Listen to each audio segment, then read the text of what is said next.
recalling right-hand pitcher Easton McGee. NFL, Packers minicamp underway. I asked GM Brian Gutekunst, why couldn't they hang on to defensive back Jair Alexander when they still have $46 million left under the salary cap? I think, over the last 4 years, there's been a lot of games missed. And I just think for what that amount of money is, I think that's a lot to pay for a guy who hasn't been able to get out on the field. Like, it's not his fault, just something that kind of transpired. We're looking for something different. Today, the Packers moved Bo Melton from wide receiver to defensive back. Again, his play on special teams. It's just you don't have too many wideouts in this league that are as effective as he is on teams. That's Packers head coach Matt LaFleur with Sports on Mike Clemens. Local radio for you and your community. It's Civic Media's mission with stations across Wisconsin. Find your favorites at civicmedia.us. I'm meteorologist Mace Michaels. Partly cloudy and milder tonight with a low in the upper 50s. For Wednesday, increasing clouds, chance of showers in the afternoon and evening. High upper 70s to 80. Shower chances continue on Thursday, with more clouds, cooler highs in the low 70s. Currently at 64 degrees.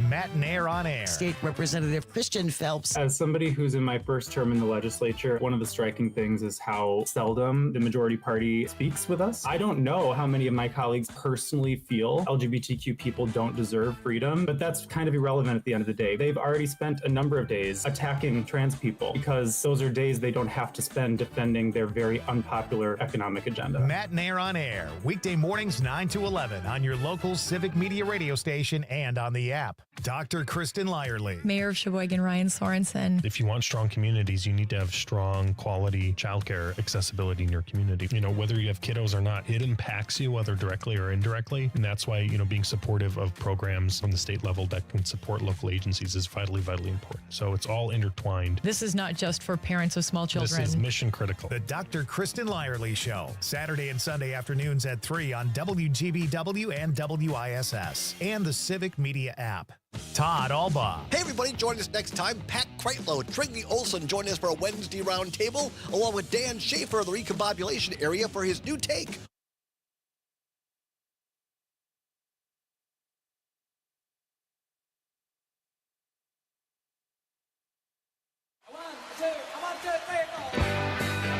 Broadcasting live from the Civic Media Studios in Green Bay, this is Nite with Pete Schwaba, your inside source on everything entertainment from Wisconsin to Hollywood. Whatever gets you through the night, it's all right, it's all right. And now, a guy who thinks outside the box and hates cliches, Pete Schwaba.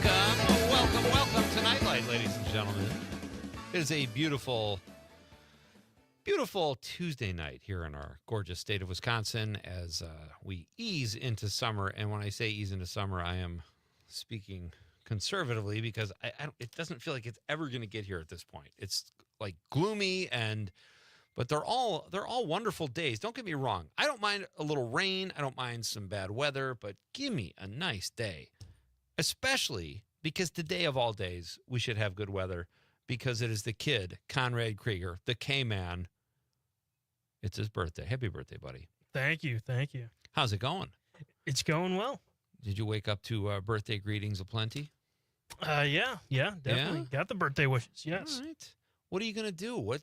Wait, don't answer that because that's kind of plays into our question of the night. So we'll get to that in a second. Okay. But you're 26 today. Yep. That's a big day. Yeah. And you just told me you're off your parents' insurance. That's such a bad way to start your day. But you have a little time. I have until the end of the month. Okay. And what are you going to do then? You going to do the ACA? I have no idea. You going to roll the dice? Just never have health insurance ever again. Have health insurance. It's so ridiculous. Yeah. Like, who can afford? We have decent insurance, I would say, through my wife's work. Not as good as it used to be. It used to be like my wife's a teacher, and it used to be you became a teacher because you have kind of an extended break in the summer, even though most teachers work a lot during the summer. You have great benefits. Well, the benefits are gone. The benefits are like average. So it should just be more affordable. And for a guy like you, you're young and healthy. You could probably get the best deal possible. Yeah, I should be able to. Yeah. You got any health issues? No. I don't think I could ask you that. I don't know if I want to say that on air anyways. You probably should. Wait, get the insurance and then you can come clean. tell us everything that's passed for you. Well, happy birthday! We have a little celebration throughout the show that we're going to do on behalf of Conrad's birthday, and we'll get to that in just a moment. But there is a Facebook post, and we have a great some things you can play a part of throughout the show. First, though, I think before we introduce, or I should say, who the guests are. Let's play a little birthday song. You played for me when it was my birthday. You played that horrible dogs barking "Happy Birthday." Was that horrible? What it was? Yeah. So Horrible? It was awful. It's common knowledge. It's a known fact, as they say. But this is my favorite rendition of "Happy Birthday" that I would like to play for you. So let's hear that now. There are several fine young men who I'm sure are gonna go far. Ladies and gentlemen, the Ramones. Hi, these minstrels will soothe my jangled nerves. I'd just like to say this gig sucks. Hey, up yours, Springfield. 1, 2, 3, 4. Happy birthday to you. Happy birthday to you.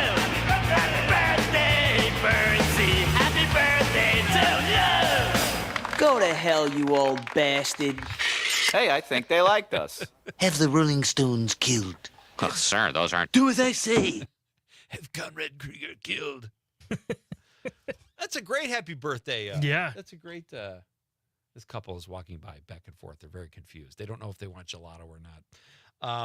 So do you have plans? Like, I know you're working today, but what are you going to do? Like, you going to have like a bash this weekend? You got friends coming to town or what? Well, it's not really a birthday thing. It was just something I had planned a while. Okay. Going to a comedy show on Saturday.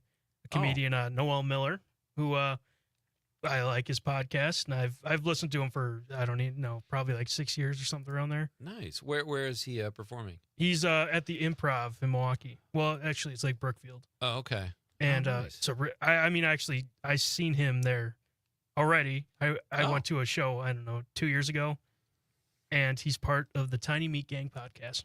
Tiny Meat Gang? Yep. I don't want to do a deep dive into what that means, but so you've seen him before. That's good. Yeah. That's good, wholesome, clean cut fun on your birthday, right? You going with a group? Well, I'd say his comedy style is dark. Okay. So maybe not wholesome. We talked about this recently. Yeah. I should have pressed you more. I wasn't sure about that. But, Well, he's super funny, and I've actually seen him 4 times. And wow. he's a different set every time. So that's fantastic. He has a couple jokes that, he's like, I got to keep these in there. But what's his name? Noel Miller. Noel Miller. All right, I'm going to Google that during the break. He's also a YouTuber. That's how I found him. He started on Vine. If you remember what that is. I remember that. Yeah. That's why he has a Vine that just went like super viral. Okay. And I can't recite it, but. Wow, Vine. He's only 35. Mm-hmm. He is 5 feet 9 inches tall. This is what I love about Google. He used to have a partner, and now he rides solo now. Oh wow, okay. The Tiny Meat Gang was a joke because they're short. Oh, okay. They always called themselves Short Kings. Okay, I like it. Well, that sounds like fun. And that's this weekend in Milwaukee. Yeah, and before that, we're doing a suit fitting, and then I got a wedding in November for a buddy. Okay. And then after that, we're going golfing. And then, the show. Dude, that sounds like a fantastic birthday weekend. A little golf, a comedy show, getting fitted for is it a suit or a tux? Yeah, a suit. Okay. Yeah. Outstanding. Well, that's fantastic. Before I introduce who our guests are, let's do this. Let's get the text rolling, and let's do our question of the night. Let's talk about the question. Okay, question. Question. Pregunta. Question. Question. Hey, I have a question. Questions? This question. Domanda. Question. Questions. Oh, yeah. How should Conrad celebrate his birthday? What would you do if you were Conrad? This weekend's plans excluded. He's 26. He's a young buck, a strapping lad, if you will. How should Conrad celebrate his birthday? Should I share Todd Michael's response first? Well, I would bleep a part of it. I don't know. Really? I don't know if you can. Wait a minute. What can't I say on the radio? The first part? Hookers? I don't know if you. I don't. Well, mean, you we said could it clean anyway. up Well, a little. I mean, you said it right now anyway, so you might as well just go ahead. Well, that's kind of a phrase. He said hookers and blow. And I mean, you could say like an escort and blow. That just doesn't have the same. That's an old show business. That's, Yes. So that is not how you will be celebrating. No, not But that way. that's Todd's, he's your boss. And if he's telling you that's how you should celebrate, I think you should consider it. That's all I'm saying. All right. Well, it's your life. Your birthday. Thank you, though, Todd. How should Conrad celebrate his birthday? That is the question of the night, folks. Let us know, 855-752-4842, 855-75-CIVIC, or you can let us know on the app or on the stream. If you want to watch the radio on Twitter, Facebook, or X-Twitter, Twix, however you want to say it or call it, we will accept all of your answers and would love to have you be part of the show, especially on this glorious day. It is the lovable producer Conrad's birthday, so let us know. Also, I would be remiss if I did not tell all of you, speaking of the app, you have to have it. That's the only real qualification you need to play Civic Media's Scotty Summer Text to Win contest. It's one of our great Text to Win contests that we do here periodically. And this one is great, folks, because the prizes are outstanding and it's summertime. So all you have to do is have the app and text the keyword in after you hear it at 7 a.m., 11 a.m., 2 p.m., or 4 p.m. Text the keyword in, and you are eligible for hourly prizes, which consist of $100 cash in your pocket, tax-free, or a pair of Milwaukee Brewers club-level tickets, and that is each hour. So every time you play hourly, you are submitted into the grand prize for our Scotty Summer, and that is a trip to Door County or Baraboo, two very beautiful spots in our state, and we're even throwing in gas money. So it's a great opportunity to have even more fun this summer here in Wisconsin. The state of summer, as I call it. There is no better place to be in the summer than Wisconsin. So you have four daily chances to enter now through just Friday, so you got to play. The end is upon us. There's only 4 more days, 3 more really, because Wednesday, Thursday, Friday. So there you go. Good luck, everybody, and may the keyword be with you. So that's exciting. So tonight, folks, we have a good show too, and why wouldn't we on Conrad's birthday? Matt Miller will be here. He's a Milwaukee film critic. He is coming by at about 6:40. I think Matt said he was going to be running a little late when we booked him. That's fine. Matt will be here to talk about movies. He has seen, he saw the movie Friendship. You didn't see that, did you? No, it had very small theater times. Yeah. Like, there's only like a couple theaters that have it around here. Right. One of them's in Kimberly, and then the one in Schwaba. Yeah. But it's like, oh, here are the times, 2:00 or like 5. Yeah. It's like, I can't really do that, but I always do that. I do that, like, I'll check the movie times, and it's like, oh, it starts in 5 minutes. So I have to. Yeah. But, Matt has seen Ballerina, Friendship, and so we're going to talk to him about those films. And then also what is still to come this summer. This is a big summer. We are off to a great start with the box office. There are some great movies coming out, including Jurassic Park, Superman, The Fantastic Four, and I know Conrad's excited about Happy Gilmore too. I'm excited. I'm really excited about the release this Friday. How to Train Your Dragon. Oh yeah, live action. Oh my God, so excited! I'm going to see that. As I need to check times. I need to see when I can get in there. Right, absolutely. I'm excited to see that too. And this is the first one. There was a 2, right? There's 3 movies actually. 3. Okay, this is the first live action one. Right. Yeah, I saw the first one when it came out. I don't know if I saw the next 2, but I am excited to see what they do. So lots of stuff, lots of fun stuff going on here tonight. Frank Anderson will be here in the second hour. He's the founder of Wisconsinology.com, and he posts really cool stuff on social media and also on his website, Wisconsinology.com. Frank is also a director, an editor, and a producer, and he makes amazing documentary films and commercials, and he's an animator. He is what I call a showbiz renaissance man, and he's a heck of a good guest here on Night Light, and he will be here at 7:20. So that's fun. We'll do all of that. We're going to do the guests. We're going to read some texts. And, I was going to ask you last night. We didn't get to it, but I'm curious. What do you think of Stick? That's the new comedy show on Apple TV with Owen Wilson about golf. So far, have you ever seen the movie Tin Cup? Yes. No. You knew it. I knew what you were going to say. I just haven't seen it. It has a feeling like that. Okay. And if you haven't seen Tin Cup, then it doesn't make much sense. But it has a feeling a washed-up golfer. He's trying to get back in, but this time it's with a student he has. Yeah. That he finds because he works at a golf course. Okay. And this kid can drive like a dream. He hits like bombs, and he drops everything. He's like, I want to be your coach. So it's on episode. They dropped 3 episodes right away. Oh, I love when they so far, it's really good. Okay. He drops Is it everything. Funny? Yeah, no, Owen Wilson. I think Owen Wilson does pretty good in it, and the other characters that have, I think, add something to it. That's awesome. I got to check that out. You also saw Paddington in Peru. Yeah. All right, let's hold that. I want to hear about that. I want to hear what you thought about that. I have not seen any of the Paddingtons. I only know that in The Unbearable Weight of Massive Talent, Yes. Nicolas Cage and Pedro Pascal talk about Paddington to the point of tears. So we'll talk about that when we come back. We'll read some birthday texts to our birthday boy, Conrad. We're going to do all of that.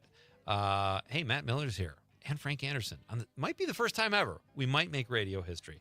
But glad you're with us, too. It's Night Light with Pete Schwaba on the Civic Media Radio Network.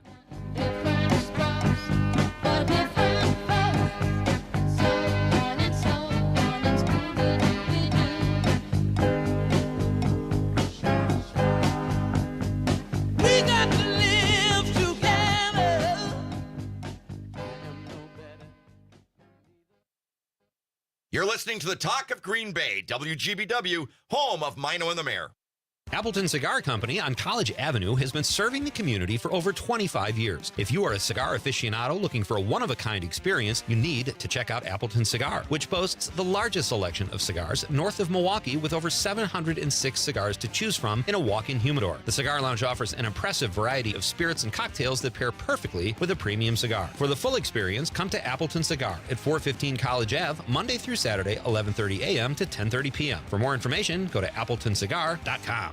It's time for Civic Media's Scotty Summer Text to Win contest right here on this local Civic Media radio station. We want to hook you up with $100 cash, Milwaukee Brewers club level tickets, and the chance to win a summer getaway to the Wisconsin Dells area or an escape to Door County. Download the free Civic Media app in the Google Play or App Store. Then listen in for the keywords during the 7 and 11 a.m. hour and 2 and 4 p.m. hour. Text in the keyword and get set to win. It's Civic Media's Scotty Summer.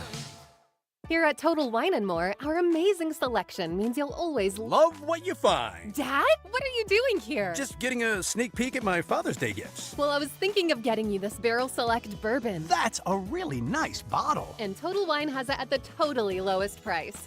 Wow.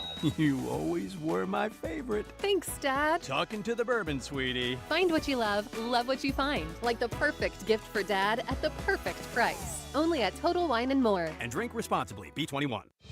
Hey, it's John Mino. And Jim Schmidt from Mino and the Mayor. Want to stay in the loop with all things Northeast Wisconsin? Sign up for the WGBW weekly newsletter. Get the latest local stories, updates on the weather, and a special feature from our Mino and the Mayor podcast. It's your one-stop shop for real news and great conversation in Northeast Wisconsin. Log on to WGBW.FM today and get signed up. Real news, great conversation. Sign up today at WGBW.FM/newsletter.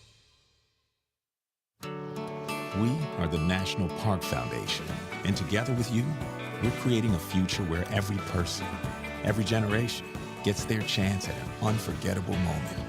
Learn more at nationalparks.org/.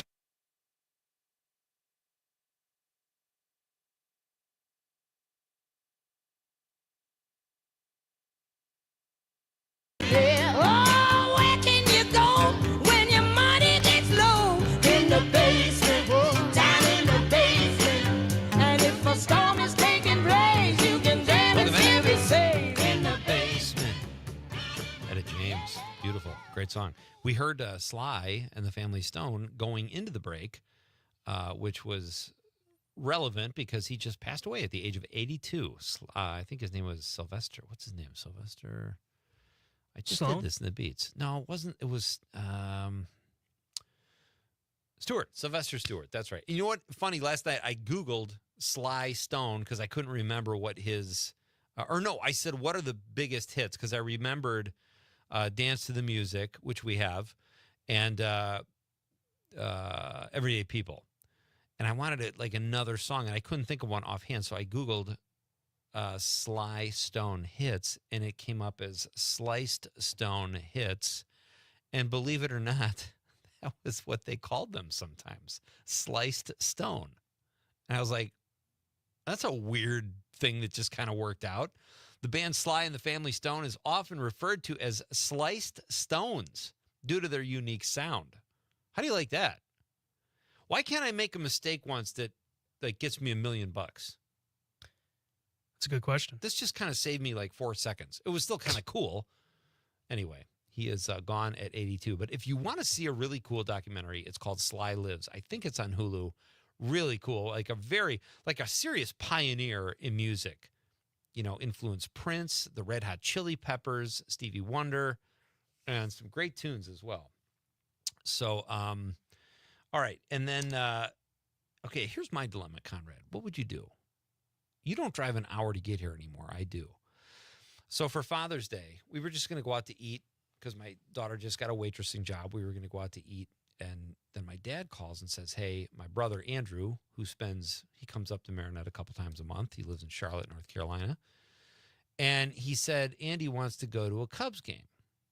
So they want to get in the car at 7 in the morning on Saturday, drive to Wrigley Field from Marinette, which is a solid, in traffic, 4.5 probably. Yeah.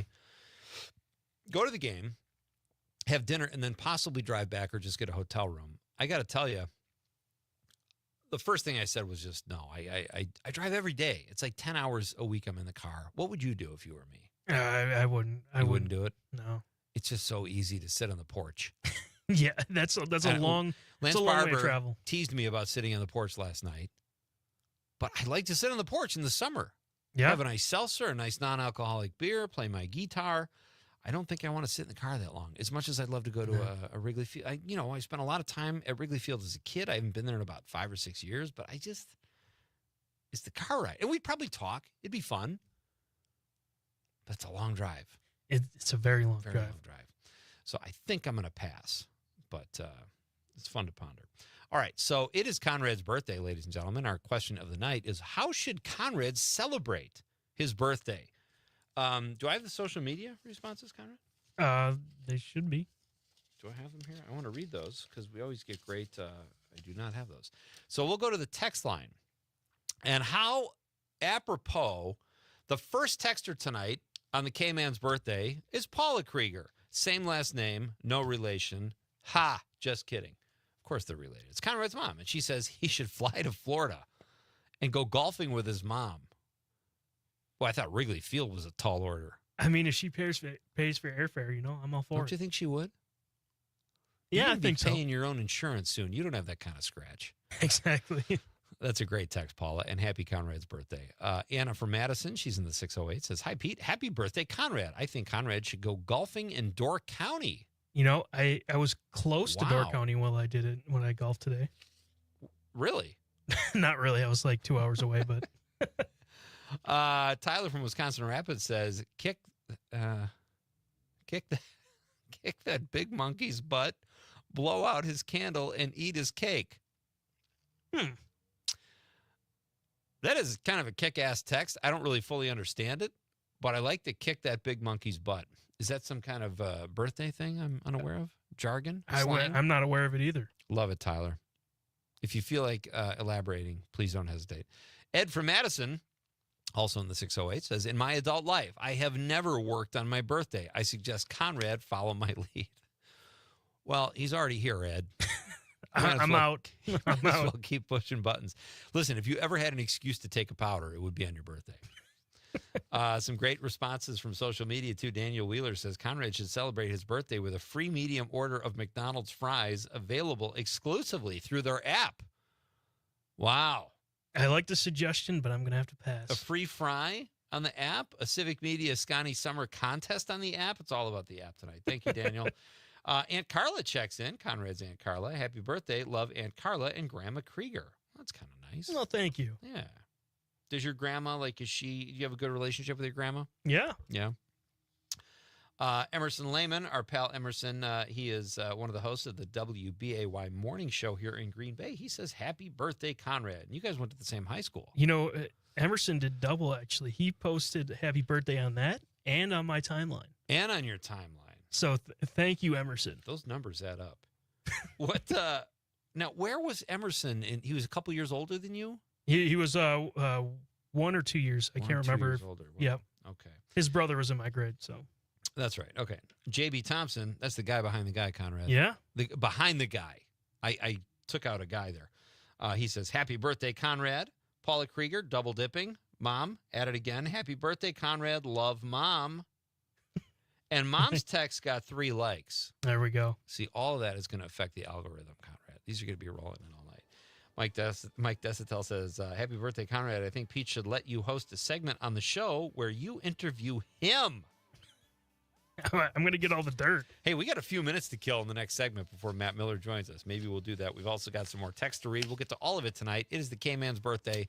How should he celebrate it? That is our question of the night. Frank Anderson is here in the second hour. We got a really cool story about an Indian burial ground from an Indian tribe here in, or Native American tribe here in Wisconsin. We're going to do all that. Matt Miller is coming up after the news. It's Pete Schwaba and Nightlight on the Civic Media Radio Network.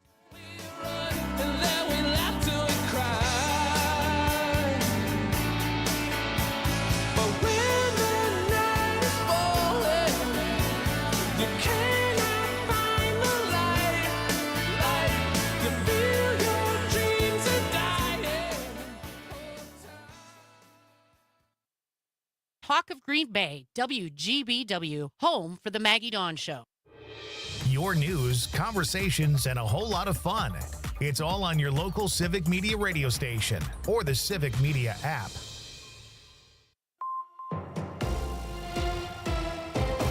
For 97.9 WGBW News, I'm Lisa Hale. An embattled judge has raised a lot of dollars for her defense. Stuart J. Waddles has more about fundraising efforts for a Milwaukee County judge. With her July 21st trial approaching, Judge Hannah Dugan's legal team has raised nearly $138,000 from thousands of small donors. That's according to JS Online. Dugan is charged with concealing an individual to prevent arrest and obstruction. Prosecutors say she helped a man avoid immigration agents in her courthouse by escorting him out of a back door. Her attorneys have asked for charges to be thrown out, arguing she acted within her official judicial capacity. Yesterday, federal prosecutors argued for those charges to proceed. The Wisconsin DNR is doing a study on one of the most popular freshwater sporting fish in the state. Brittany Merlot tells us which one. Panfish. They started tracking their population in 2019, and now they expect to wrap up the study by next year. The agency is asking anglers for their experiences fishing for panfish, as well as helping with their own field studies. The goal is to better understand what environmental factors may be contributing to the drop of the panfish population and what regulations can be put into place to help protect them. A Green Bay man has been charged after allegedly breaking into homes and stealing vehicles in Barron County. According to court documents, 30-year-old Julian Webster was charged with felony taking and driving a vehicle without consent and misdemeanor criminal trespassing charges in Barron County Circuit Court last week. Law enforcement authorities say he was arrested on May 14th after allegedly being found intoxicated behind the wheel of a stolen vehicle in Lake Hallie. He faces up to 6 years in prison and a $10,000 fine if convicted. I'm Lisa Hale, 97.9 WGBW News. For news anytime, log on to WGBW.FM. On your entertainment beat, I'm Pete Schwaba. The 2025 Tonys are in the books, and the big winner from Sunday night's event was Maybe Happy Ending. The production, a love story about 2 abandoned robots, was named Best Musical and brought in 6 other awards as well. According to Variety, the play struggled to find an audience until the reviews came in. Similar to the moving picture box office, the theater industry seems to be back on track following the pandemic, with $1.89 billion in ticket sales, which is a record. Brendan Jacobs Jenkins became only the 3rd playwright to win Tonys in consecutive years with this year's Purpose, a hilarious look at a civil rights leader's dysfunctional family, which won Best Play. Other highlights from the evening include Succession's Sarah Snook, who was named Best Leading Actress in a play for The Picture of Dorian Gray. And in sad Tony news that really isn't that sad, George Clooney was a bridesmaid for Best Performance by a Leading Actor in Good Night and Good Luck. Still nice to be nominated, or so I'm told. For more showbiz fun, tune into Nightlight with me, Pete Schwaba, weeknights from 6 to 8 p.m. on the Civic Media Radio Network. You can always continue the conversation on social media. Share your thoughts when you find and follow Civic Media on Facebook, X, and Instagram. I'm meteorologist Mace Michaels. Partly cloudy and milder tonight with a low in the upper 50s. For Wednesday, increasing clouds, chance of showers in the afternoon and evening. High upper 70s to 80. Shower chances continue on Thursday, with more clouds, cooler highs in the low 70s. Currently at 64 degrees. Mommy, can I sit in the front seat just this one time? Please, please, please. No, not yet. But why? Because I love you, and you're just not ready yet. Now, get in the back so I can get you in your car seat, please. Putting your kids in the right seat for their age and size is an act of love. Check that your kids are in the right seat at NHTSA.gov/the right seat. Love protects. A message from NHTSA and the Ad Council. The Todd Albaugh Show. State Senator Kelda Royce. The vast majority of people on Medicaid are already working, and it is Medicaid that makes it possible for them to work. People who are disabled or have chronic illnesses and without that health care, they would be out of the workforce. They would have no ability to participate in the economy, and now they can. Medicaid is one of the greatest workforce programs this country has ever built, and they are trying to dismantle it, and with it, they're going to take people's lives and economic security. The Todd Albaugh Show, weekdays 2 to 4 on your local Civic Media radio station and on the app. The Dr. Kristen Lyerly Show. This week, I'm flipping the script on Night Lite's own Pete Schwaba. I'm very uncomfortable with this. It's going to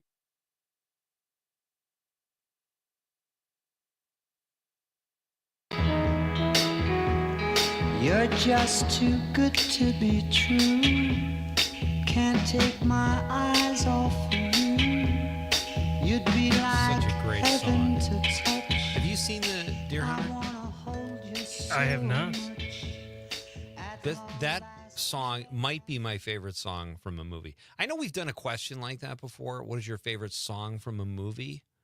Or some kind of derivation of that. But I don't... that was just one of those moments in a movie where it was the perfect song for the perfect moment before all these guys went off to fight in Vietnam, and a moment between these friends, and it was just fantastic. You know where I saw it from? Jerry Seinfeld's movie about the Pop-Tarts. I forget what it's called. That again. song was in Pop-Tart movie? Mhm. The Pop-Tart movie. I forgot what it's called. Unfrosted? Unfrosted, yeah. Yeah, that's okay. You know what's so funny is, I don't know. Roseanne Barr, the reason I kind of laughed is because I used the show Seinfeld in one of the beats for tomorrow. Roseanne Barr is saying that God told her to send a racist tweet in 2018 about Valerie Jarrett, and it got her fired from the Connors. Now, have you ever seen the Connors? A couple episodes here and there. You know what? It did pretty well. I was surprised. Like, she was the driving force behind Roseanne, which was a great show. And she was really good on it. And they took her personality and they perfectly molded it into Roseanne Connor. And I can't imagine Roseanne, the show, without Roseanne Barr. But the Connors, they fired her after this racist tweet. And they brought the show back anyway. I think they canceled the show for like 3 weeks, then they brought it back. And the show did really well, and it ran for 7 years without Roseanne. But she says God is the one who told her to tweet that, has God ever talked to you? Not to send racist tweets, I can say that. What has God told you to do? I don't know. Clean your room? Something like that, not something that she did. That's strange. It's an excuse, you know? Yeah, and God doesn't even follow her on Twitter. That's the thing I think is strange, folks. Anyway, so there you go. So we saw Matt Miller is coming up in just a few minutes, folks. Tell us, what did you think of Paddington and Peru? You've seen all of them or no? I have seen the first one. For some reason, I haven't seen the second one yet. But the third one, Paddington and Peru, came on Netflix, and I was like, you know what? I'll watch a movie. Yeah. And I thought it was great. Okay. It was the story of how Paddington got to where he is. What was his background, you know? And he's a panda, right? He's a bear. He's a bear. Okay. Yeah. Isn't he from the East or like He's somewhere in Asia? He's like, I forget what they call it, but he's from Peru, and he's a certain type of bear from Peru. And these bears love these oranges that they can turn into jelly. Okay. And that is their quote unquote gold over there. All right. For the Bears. And it's just him finding his way back because he has this long relationship. He lives in Britain with his family, and he keeps sending letters to his Aunt Lucy over in Peru. Okay. And she's in the retired home for retired bears or something like that. They have that? Yes. Anyways, she says, I'm sad. I need you over here. So he goes over there, and she gets kidnapped. Oh, dear. So it's him trying to find his grandma or his aunt. Oh. And he finds all the stuff about him. And he finds this other guy that's like, I can take you there, but he's obsessed with gold. Okay. And the map leads it to gold. It never really was gold. So is it like all those movies are supposed to be really sweet? Yes, it was. Okay. Did the you meaning cry behind it was? Did you cry during the first one? No, They said in an unbearable weight it was Paddington 2 that made him cry. Okay, which you have not seen. I haven't seen that one. I've got to see both of them. I recommend Paddington Peru. I think it was a great movie. I'm going to start with the beginning though, because I do want to see. Like, it's harder for me to sit through a kids movie now without my kids, but it doesn't mean I can't do it. Like, I still want to see Lilo and Stitch. It's crushing the box office. I want to see it too. So I am curious. It is Conrad's birthday, folks. Our question of the night is: how should the con man spend his birthday? Ed from Madison, that's the 608. He says, in my adult... Oh, I already read that. Sorry. Jim from Appleton says, happy birthday, K-Man. You see that little birthday cake? He's got a little birthday cake emoji. He said, you should grab a comfortable outdoor lounge chair, go to High Cliff State Park, find a nice quiet spot, and just relax, recovering from all of Pete's notes. I've been to High Cliff. I went to the golf course there, actually. Oh, okay. And, it's a lovely, lovely place over there. Listen, Jim, don't encourage insurrection either. Conrad is fine. I don't give him that many memos anymore. I've slowed down. Hey, there's another family member, Steve. It's about time, Steve. He's in the 920, but not really. He's in Florida. He says, seeing Conrad isn't too far from Lambeau Field and is the Green Bay Packers' #1 fan. He should spend his birthday working out with Jordan Love and the team. Happy birthday, son. Very nice, Steve. You raised a fine son. Did your dad see your outfit last night when you look like Coach McCarthy? No, he did not. Oh, my God. You could have, Conrad, if you wore that outfit to Lambeau Field and Jordan Love saw you, he would probably say, hey, Coach, and catch himself before he... you look that much like a coach. It was awesome. Claire from Knowlton. That's the 618.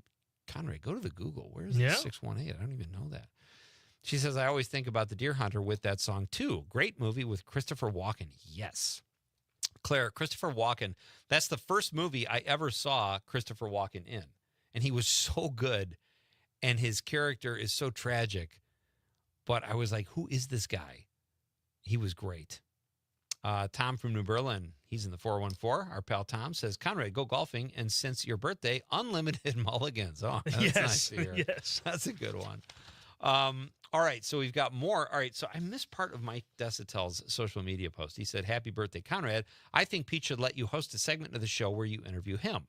Then underneath, Nightlight with Pete Schwaba, which is run by Amanda, correct? Our social media guru. Yep. She says, Mike Desautel, no questions off limits. And Mike says, well, I do want to remain friends with Pete. I have no idea what Mike would ask me that's so condemning. I have almost no skeletons in the closet. Metaphorically, I have a lot of dead people I've buried. But hi-oh.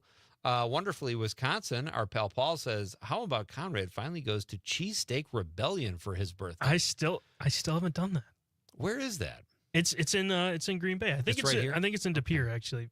Maybe, but that's okay. It's a Star Wars themed restaurant. Oh yeah, okay. I still need to go. I haven't done that yet, and yeah. And Paul has been there. Yes, Okay. he was talking about it last time he was on the show. Yeah. All right. You replied, but those did not come up. Did you purposefully not? I just said that's a great idea. Okay. Our pal Nikki Zerjev. We miss Nikki so much. Nikki, how are you? She says, happy birthday, Con. Thank you, Nikki. Thank you, Nikki. Hope you're well. Monica Hale says, happy birthday. I know you're watching what you eat, so you should treat yourself to a massage instead of food. I don't know. I'd have to go somewhere. I don't have anyone to give me a massage. Monica, are you offering to give Conrad a foot massage? That's my question. I wouldn't recommend.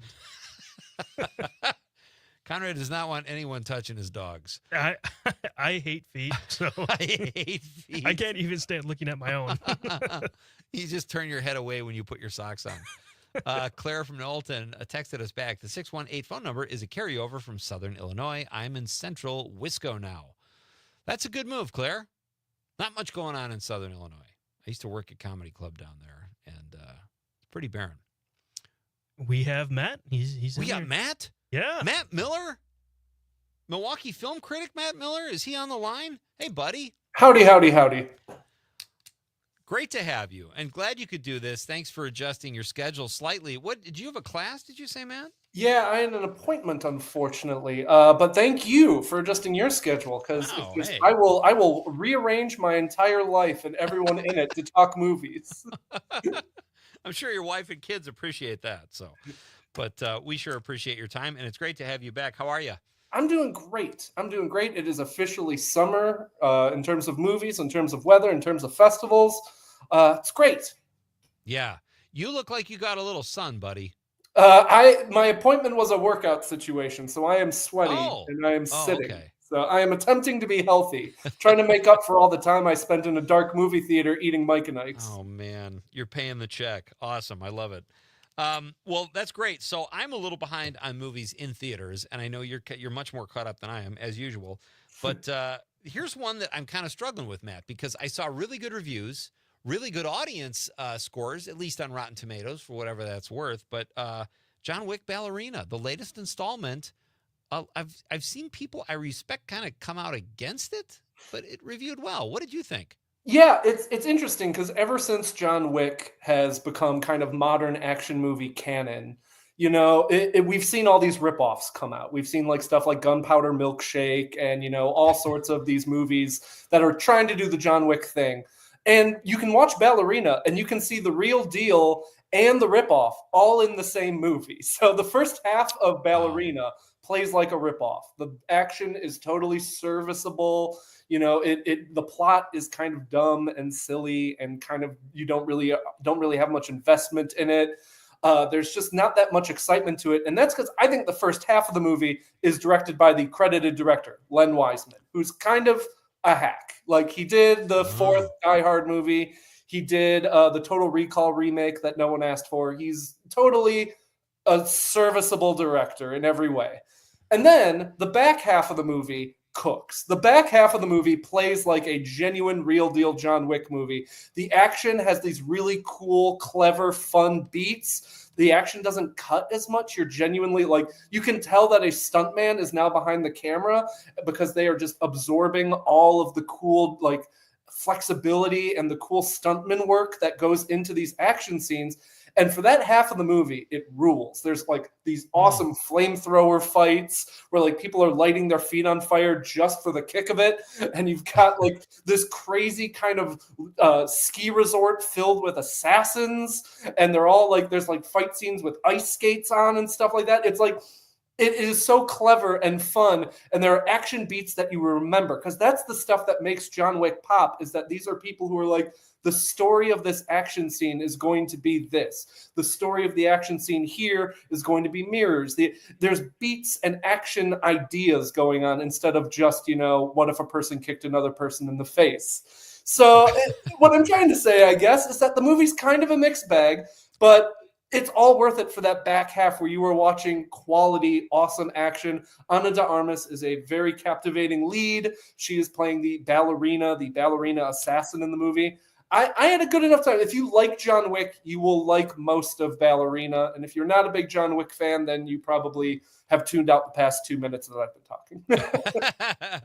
You know, I want to ask you if I could go off on a tangent. Yeah, absolutely.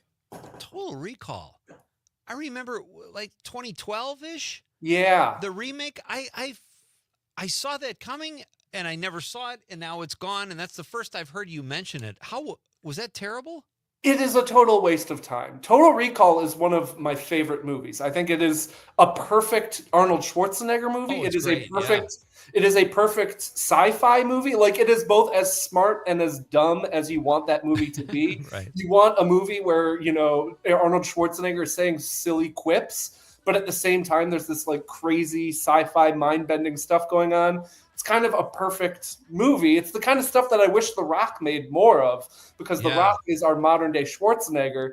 And where Schwarzenegger went and was like, I want to work with Paul Verhoeven. I want to work with James Cameron. I want to work with real directors. The Rock was like, I want to work with the guy who made Jumanji, and the guy who made Jumanji, and the guy who made Jumanji. Matt, let's pick up right there when we come back. We got to do a really short break. Matt Miller is here, and he has just worked out, folks. He's ready. Let's do this. It's Pete Schwaba and Nightlight on the Civic Media Radio Network. My sugar boo, I'm levitating the Milky Way. Reach, engage, grow with Civic Media. Log on civicmedia.us/advertise. Insight Eye Care has been serving the Fox Valley for over 30 years and are proud sponsors of Mino and the Mayor's Eye on the Community. Insight offers comprehensive eye care, including glasses and contact lenses. Their doctors have a special interest in treating chronic eye disease, specialty contact lenses, and pediatric care. Find Insight on Sawyer Street in Oshkosh and Chain Drive in Appleton. Visit wiinsight.com to schedule your eye exam. Improving lives by improving sight. Insight Eye Care.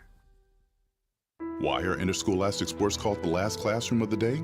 Because they teach students important life lessons like teamwork, accountability, and perseverance. School sports are so much more than a game. They're about developing the whole person. That's why they're an essential part of every student's education. Encourage your student to participate in the last classroom of the day. Interscholastic sports in Wisconsin. This message presented by the WIAA and the Wisconsin Athletic Directors Association.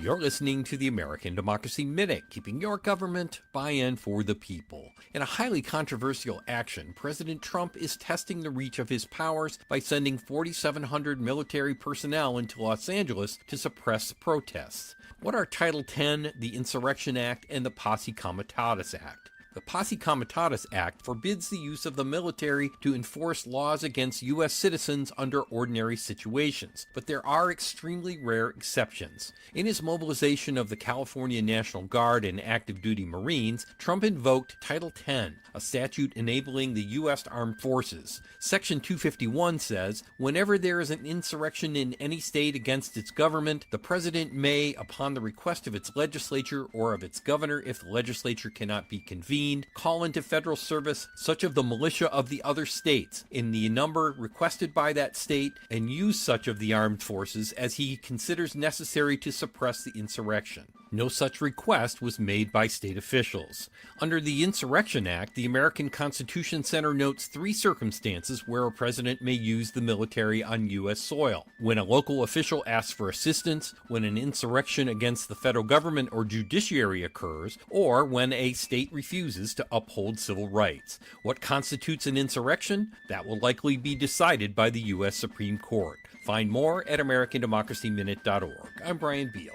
The Maggie Dawn Show. Lily Roberts, she is from the Center for American Progress Action Fund. They're trying to pretend that this bill would be good for the working class because of this really small carve out to our tax laws. The no tax on tips piece does not at all even come close to addressing the problem of wages in this country. You know, a third of workers who work for tips in the first place don't make enough money to pay taxes at all. The Maggie Dawn Show. Weekday afternoons 4 until 6 on your local Civic Media radio station and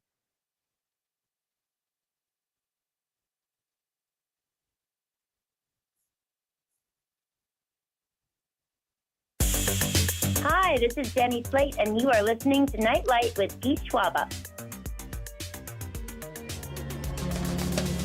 Gonna be some sweet sounds coming down on the night shift.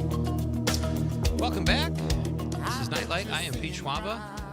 It is the K-Man's birthday, so our question of the night is, how should Conrad spend his birthday or celebrate his birthday? We've got some good texts. We've got some more to read. We'll get to those soon. Right now, we have our pal Matt Miller is on the line. He is a Milwaukee-based film critic And we were talking about John Wick. So overall, Matt, thumbs up or down on Wick? You seem a little mixed, but mostly in favor. Yeah, I would say as summer entertainment goes, it's a good time. It does the smart thing of ending with its best stuff. The final Okay. hour of the movie is better than the first hour.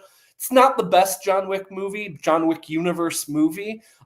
It's probably arguably the worst of any John Wick movie. But the worst John Wick movie is better than most action movies that come out. So yeah, I would say it's worthwhile, at least for like a discount Tuesday or something like that. I think you will not feel like you wasted your money. Nice. I'm anxious to ask you about this next film, Friendship. I've not seen it. I live kind of in the sticks. I don't have access to cool movie theaters like you have in Milwaukee. But I really want to see it. It sounds very cringe comedy fun. It's very what did much. you think? What did you Yeah, think so of it's called Friendship. It stars Tim Robinson and Paul Rudd. Tim Robinson is this dweeby guy, suburban guy who ends up kind of being obsessive about this neighborhood weatherman. And I thought it was hilarious. If you are a fan of, have you seen I Think You Should Leave on Netflix? I have not. No. It's kind of a sketch comedy show. Tim Robinson used to be on Yes. SNL. He was on SNL for like a season, didn't fit there, and he made this new kind of, little sketch comedy show called I Think You Should Leave. It's a lot of like anxious, cringe comedy, guys not knowing how to function in society. And this is like a feature-length version of one of those sketches. And if you like I Think You Should Leave, then that is manna from heaven. That is the best thing ever. It even has, it's kind of its own Dan Flash's t-shirt shop, which if you know I Think You Should Leave, you know what I'm referencing. So it has kind of its own version of that in Friendship. I had a really good time with it. If you are not a fan of kind of cringe comedy, and I Think You Should Leave, this is not the comedy for you. But if you are, you should be already seated to watch it right now. I just made a note to myself to watch that because I remember when I was doing the rundown of what was opening and I was on Friendship, I was like, I have to check this out. Like I've heard really good stuff, but you're right. It's kind of like I like that kind of stuff. I like that discomfort, like The Office or something like that. And I've heard I Think You Should Leave is like that times. Yeah. It's some of the sketches, as all sketch, shows are, some are better than others, but I think the hit rate is a lot higher than the miss rate. I think it's pretty hilarious stuff. And I've been really happy to see that it's kind of been a mild summer hit. I mean, obviously $15 million isn't going to give Avengers any heart attacks at the top of the box office. But, for a weird indie comedy starring a guy who is kind of more of a niche comedy star, and obviously this movie doesn't have the kind of massive publicity of something like a Lilo and Stitch or a Mission Impossible. It's been really nice to see it find some success, find its audience. And you liked it? I did. I was a fan. Okay. Yeah. All right. That's cool. 10 out of 10. Not 10 out of 10. Like an 8 out of 10. Have you ever seen something Paul Rudd was in that you didn't like or didn't like him in it? Actually, earlier this year, it's called Death of a Unicorn. It's another A24. Yeah, it's another A25. Actually, it's funny you bring this up because I've thought, there are certain things that I really don't like Paul Rudd in. When he tries to play sincere in movies, it doesn't play to me. Like, I think I need him to kind of be playing things a little askew. Or, when in Death of a Unicorn, his character, it doesn't fit. I think he's supposed to be slimier than he is, or he's supposed to be sweeter than he is, and he just comes off odd. I was not a fan. I don't think he figured out the tone of that movie. I don't think the movie figured out the tone of that movie. So yeah, don't see Death of a Unicorn, but do see Friendship. He is in Friendship. That's why I brought that up for those of you listening. All right, so I want to talk to you. I'm going to come back to movies, but I want to ask you about The Pit. I watched the first episode. And I'm not a medical drama guy, but this show has been described as so intense. And like I said, I've only watched the first episode. I'll probably go back to it, but I was kind of just curious. What's the difference, Matt? First of all, do you like it? And second of all, it's the same filmmakers behind ER, and Noah Wyle is the star of it and one of the EPs. What's the difference between this and ER, and how do you feel about The Pit? I've been a big fan of it. I am not that deep into it. My wife and I, that is our latest stream, and she actually works in the medical world. So it's been really fun watching the first few episodes with her where she's like, oh yeah, that's what you would do right now. And like, oh no, that's like, she's like following along with it, which gives me confirmation that the writing is actually good. It's not like Grey's Anatomy where at some point they're like coming up with gobbledygook and they've solved cancer like 45 times and they turned a man into a pogo stick and they're like, for medicine. And I was like, why did you do that? But I really enjoy it. It's very funny because you're right. It is a kind of pressure cooker design TV show. It's even designed with like the hours of the day. So it's got this pressure cooker design, but it doesn't feel artificial. It feels very grounded. It doesn't feel like Grey's Anatomy where every case is like a world record case that comes in. The first episode is like a guy's having some weird arrhythmia situations. This one person, is dealing with some like family issues. Like it's not this like super high intensity thing, which ER was that way. A lot of our medical dramas now are so ridiculous and so overblown. And this one, at least thus far, feels really real. And that's really fun to watch, but also still character. And also it feels very much like The Bear, but medicine. So interesting. Yeah. That's a great comp. Okay, cool. Well, that's good to know. I will stick with it. I'll go back to it a little bit. I never know because I don't have connections to the medical world, but and I felt like an ER, maybe it's Grey's Anatomy. I'm thinking of like they'd be over a patient operating and someone's breaking up. It's like, come on, like that's 10 out of 10 Grey's Anatomy. Like Grey's Anatomy, everyone on that show should have been fired 15 times or over for like gross ethical malpractice. Like just a horrific show in terms of ethics. That's the voice of Matt Miller. We'll have more with Matt after intermission, and Civic Media's news team keeps you informed. We're going to talk about upcoming movies and bring her back, a horror film. We're coming right back. It's Pete Schwaba and Nite Lite.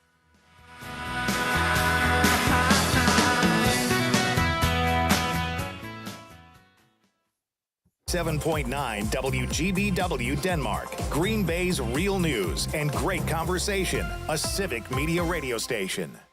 ABC News, I'm Dave Packer. A federal judge temporarily denying California Governor Gavin Newsom's request to block President Trump from using National Guard and Marines to assist in immigration raids. The president deploying thousands of military personnel to respond to protests over ICE raids in Los Angeles. Danielle Kahl lives in the city. I'm not okay with this. I'm not okay with people getting taken from their jobs and being taken from when they're going into the federal building for their appointments. To do this the right way. And Trump doesn't seem to care. In Atlanta, hundreds of CDC officials walking off the job today protesting Secretary RFK Jr.'s decision to fire every independent member of the Vaccine Advisory Board. The American Medical Association says it intends to ask a Senate committee to investigate the dismissal. In Austria, 10 people killed when a former student opened fire at a high school in Graz, the nation's second largest city. The alleged shooter also dead. No information on a motive. This is ABC News. Enjoying this local program? Find the complete Civic Media lineup at civicmedia.us or the Civic Media app.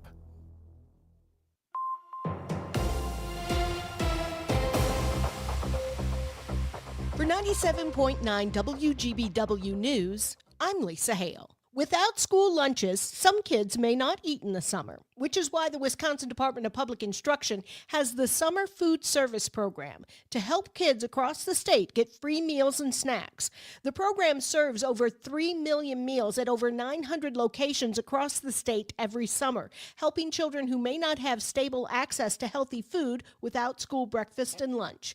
A full list of locations like local nonprofits, school districts, and boys and girls clubs participating in the Summer Food Service Program can be found on the Department of Public Instruction's website. During budget negotiations between the Joint Finance Committee and Governor Tony Evers, a measure to increase fishing and hunting license fees has so far survived. Brittany Merlot has more. Republican lawmakers have already removed hundreds of items from the governor's proposed budget, but left the increased license fee measures in. Officials say the increase would provide over $30 million every year in additional revenue, which would help prevent the Department of Natural Resources from operating with a deficit next year. Someone who bought their ticket at the Pick and Save on South Kohler Drive in Oshkosh not only won almost $500,000, but also made history with the second largest fast play progressive jackpot from the Wisconsin Lottery. The player won $433,974 Sunday by purchasing a winning 50 times the money ticket. Pick and Save will also get a 2% retail performance winning ticket incentive. Now, the largest fast play jackpot ever won happened on Christmas Eve 2024, when someone purchasing a ticket in Sheboygan won over $583,000. I'm Lisa Hale, 97.9 WGBW News. The Brewers try to rebound. Hi, I'm Mike Clemens with sports. Baseball tonight at AmFam Field, where the Brewers host the Braves in Game 2 of their series. Quinn Priester on the mound for Milwaukee against the Braves right-hander Grant Holmes. The Brewers losing last night 7-1. The team making some roster moves today, sending reliever Grant Anderson down to Nashville and recalling right-hand pitcher Easton McGee. NFL, Packers minicamp underway. I asked GM Brian Gutekunst, why couldn't they hang on to defensive back Jair Alexander when they still have $46 million left under the salary cap? I think, over the last 4 years, there's been a lot of games missed. And I just think for what that amount of money is, I think that's a lot to pay for a guy who hasn't been able to get out on the field. Like, it's not his fault, just something that kind of transpired. We're looking for something different. Today, the Packers moved Bo Melton from wide receiver to defensive back. Again, his play on special teams, it's just you don't have too many wideouts in this league that are as effective as he is on teams. That's Packers head coach Matt LaFleur with Sports on Mike Clemens.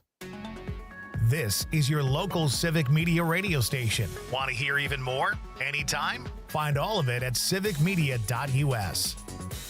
I'm meteorologist Mace Michaels. Partly cloudy and milder tonight with a low in the upper 50s. For Wednesday, increasing clouds, chance of showers in the afternoon and evening. High upper 70s to 80. Shower chances continue on Thursday, with more clouds, cooler highs in the low 70s. Currently at 64 degrees. Maggie Dawn. At 4:30, it'll be this week's edition of Broad Appeal. I'll be talking with Tanya Atkinson, president of Planned Parenthood Advocates Wisconsin. Don't miss it. The Maggie Dawn Show, weekdays 4 till 6. Matt Nair on air. Congressman Mark Pocan is here. Are you planning on going out on the road again, having a couple more town halls? Yes. No, Claire. Derek and I have been invited by Opportunity Wisconsin, so I'm really looking forward to debating Derek. My guess is it's more likely I will sprout a head full of hair than he will show up. This is important to let people know what's in this bill because there is a very good reason why Republicans are hiding from town halls. Catch Matt Nair on air at its new time, weekday mornings 9 to 11 on Civic Media and the Civic Media app. Here's the deal. We gotta set ourselves up. See, retirement is the long game. We gotta make moves and make them early. Set up goals. Don't worry about a setback.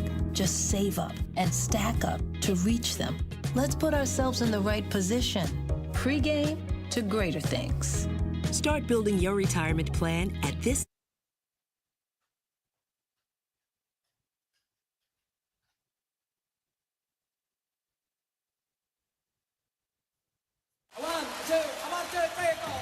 Broadcasting live statewide from the Civic Media Studios in Green Bay. This is Nightlight with Pete Schwaba, your inside source on everything entertainment from Wisconsin to Hollywood.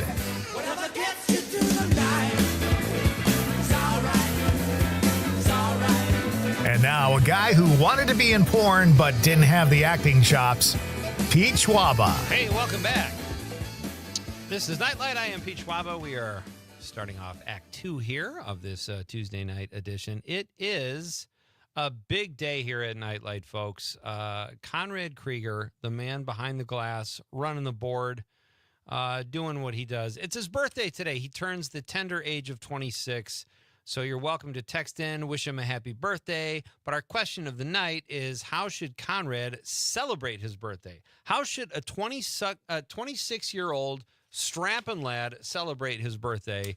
He's got the world is his oyster. He lives in downtown Green Bay. You got the world on a string, Conrad. What are you going to do after tonight? You going to leave here? Are you taking any of these suggestions we're getting tonight so far? I'm going to go home and eat dinner. I'm sorry, I confused you with someone who knew how to party. Okay, it is Conrad's birthday, so that is our question. How do you think he should spend his birthday? We had a great first hour. We talked a little bit with Matt Miller, who we will get back to momentarily here, and we talked about birthdays and all kinds of fun stuff. We gave a little recap of Paddington 3 that Conrad saw, and the show's Stick. Oh, Matt Miller, I think Matt wants to weigh in on Paddington 3, so we'll do that too. And Frank Anderson is here at 7:20, the founder of Wisconsinology.com. Frank is always fun. He's one of our best pals, as is Matt Miller, who we will get back to right now. So, Matt, you gave the thumbs up. I was going to ask you about a horror film, but if we want to kick off with Paddington 3, I would love to hear your thoughts.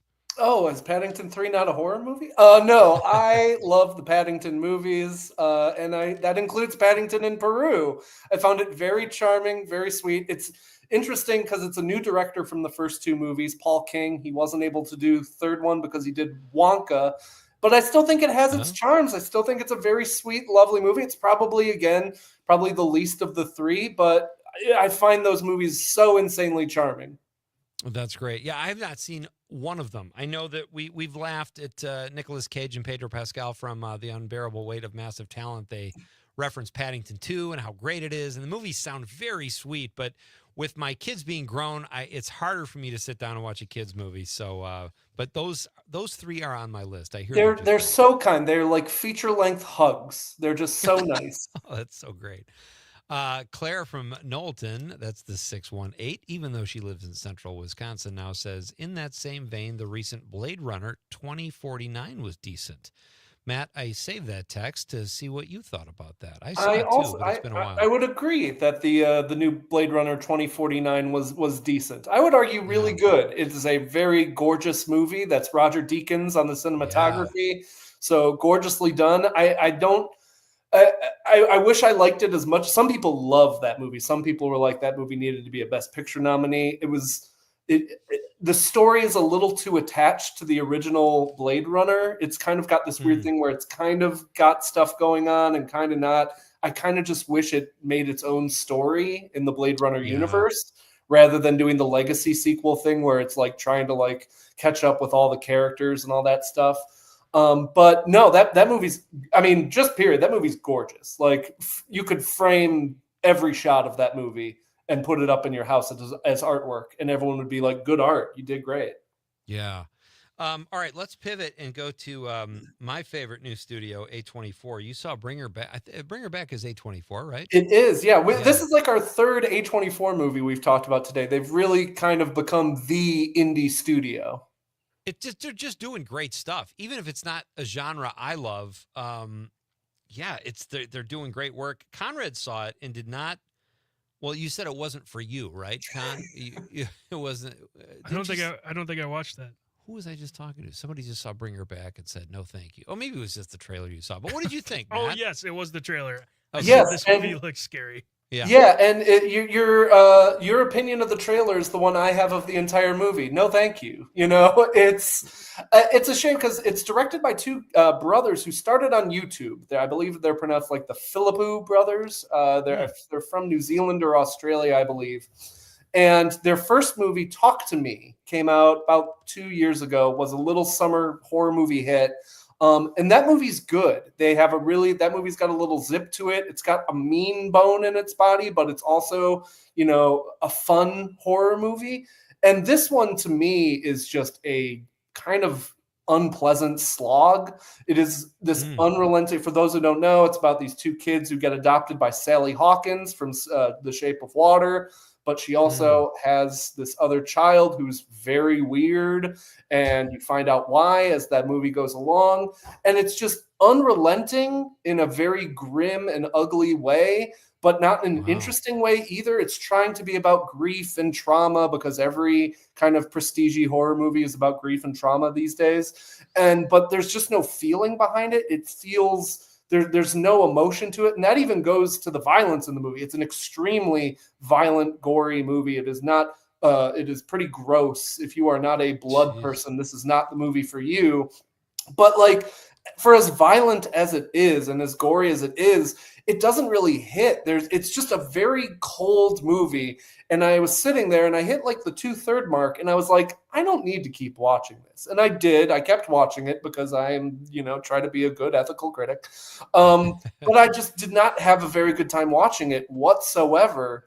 And it also just wasn't that scary. Like, the scariest thing about it is that it's one of those movies where you spend the entire running time waiting for the movie to catch up with what you, the audience, already knows is going on. And you're like, come on, character, stop acting stupid. Like, figure this stuff out. We've all figured it out. Everyone should know what's going on at this point. So, yeah, I'm disappointed. I was disappointed by that one quite a bit. I think they're really talented young filmmakers. But this is a true sophomore slump on their part. Interesting. Okay. Well, let's keep it in that genre. Let's talk about some movies that still will open up this summer, Matt. I would say the box office is off to a great start with Lilo and Stitch, and I know it was ahead or caught up or something like that to its pre-pandemic days. But 28 years later, speaking of horror films, Danny Boyle is back directing the third installment, I believe, correct? Yes, this is the third one, and he didn't direct the second one. So and this is also the first Danny Boyle movie in like half a decade. He hasn't. What's the deal? Yeah, he hasn't directed anything since the I think 2019 Yesterday, the What If the Beatles Didn't Exist movie. Yeah. So, and honestly, I think part of it is just they stopped making the movies Danny Boyle makes. If you look at the genres of movies, Hollywood really doesn't make as much anymore. It's a lot of, mid-level budget movies for adults. And that was kind of Danny Boyle's, sweet spot, stuff like 127 Hours, Slumdog Millionaire, Train Spotting. Like, he makes stuff that now A24 basically is the only studio really making regularly and with big budgets. But I'm very excited to see him back. I'm very excited to see him back in 28 years later. So much so that I have not watched the trailers for this movie. I have tried desperately to avoid seeing as much as because I'm already excited about this. The 28 Days franchise is really interesting. Both the movies, 28 Days and 28 Weeks Later, I think they're both really well done. And they've been hard to find, weirdly enough, especially 28 Days Later. I think part of that is just because that movie was like filmed on like my dad's VCR camera. And so it looks terrible. And so in this modern age of, renovated like Blu-rays and like 4K definition, I think a lot of studios were like, are we really going to do like a restored version of this home video looking movie? Right. Now it's starting to get on streaming again, and it sounds like it's going to open really big, which I'm very excited about. The first teaser, which I did watch the first teaser, is really good. It's really exciting. It looks like nothing else because Danny Boyle is such a vivid filmmaker. I can't wait. It's one of the movies that I've been most excited about this summer. I am too. It's got a great cast. Aaron Taylor Johnson, Jodie Comer, and Ray Fiennes is in it. And I like the first two as well. And that first one, Matt, I think that's the one you met, or maybe both of them you couldn't find. The first 28 Days, I couldn't watch. I started it years ago, and then about a year ago, I went back to it. I go, I got to finish that. And it wasn't available to stream. And all of a sudden it was. Somebody had to acquire the rights or something like that. But now you can see them both. And I'm with you. I liked them both. I'm very excited about this film as well, though. Yeah, I think part of it too is I think they may have fallen into kind of a like studio rights black hole, because I think the first movie is like, I think it might be like a weird shingle of like 20th Century Fox. And obviously Fox is now bought by Disney. So I just think the rights got maybe lost. And again, their priorities were not in getting this modestly successful horror movie back in front of people's eyes. But now I'm very excited. Same. All right. Well, we've got about 3 minutes left, Matt. Let's get your thoughts on, you've got Superman. There's a Jurassic Park, Happy Gilmore 2, lots of stuff opening still this summer. And what are you most excited about? I'm excited about Superman. I like James Gunn a lot. I think he's a very good director, especially when he's working. Like, obviously, the Guardians of the Galaxy movies are some of the best Marvel movies that were made. His Suicide Squad movie is insanely good. Not the Jared Leto one, the one that no one saw that came out in 2021. So I'm excited to see his take on Superman. He's kind of the perfect guy to it. He has this really heartfelt, sincere bone, but he also has this like love of weirdness, which kind of fits perfectly with Clark Kent. You know, he is a super sincere alien superhero man. Like he kind of seems perfect for it. I'm a little nervous because when I see the trailers, they're loading it up with all of this, like, oh, we're going to have Hawk Girl and the Green Lantern, and we're going to have this extended universe. And I'm like, I don't want that. Just make me a good Superman movie first. Right. And if you make a good Superman movie, then I'll want to see more of your movies. I'll want to see more of your universe. Hopefully it's more focused on being a Superman movie and not trying to be 5 other starter franchises at the same time. Right. But we'll see. I know, Warner Brothers, they really want to rejigger their DC universe again. They really want to, bring that back to the forefront after the past DCU kind of died on the vine with Zack Snyder.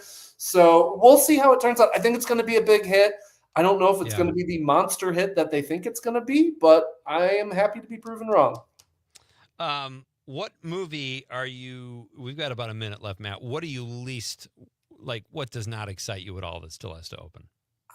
I'm waiting to be excited by Jurassic World Rebirth. Okay. I'm waiting for the moment for it to click and for it to have this exciting new idea. And all the trailers just look to me like, oh, so it's Jurassic World again, but this time Scarlett Johansson's there doing Black Widow, but Dinosaur Hunter. I'm just waiting for the part. And the director's really good. Gareth Edwards did the Godzilla movie.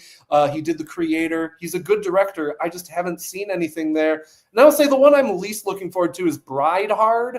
I like seeing comedy back in theaters, but if I never have to see another movie about a wedding that all of a sudden turns into an action movie, I will die a happy man. I don't understand why that subgenre of action comedy has become the only genre that studios will greenlight in terms of comedy. But we got to put it to bed. We got to take it out back and send it to the farm upstate. I think that's a great end of the segment. Very funny. Matt Miller, great stuff. Thank you, buddy, as always.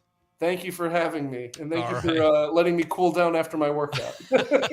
That's Matt Miller. You can follow him at A Man About Film on his Substack. He does great work. We are coming right back, folks, with Mr. Frank Anderson, the founder of Wisconsinology.com. It's Night Light with Pete Schwaba on the Civic Media Radio Network.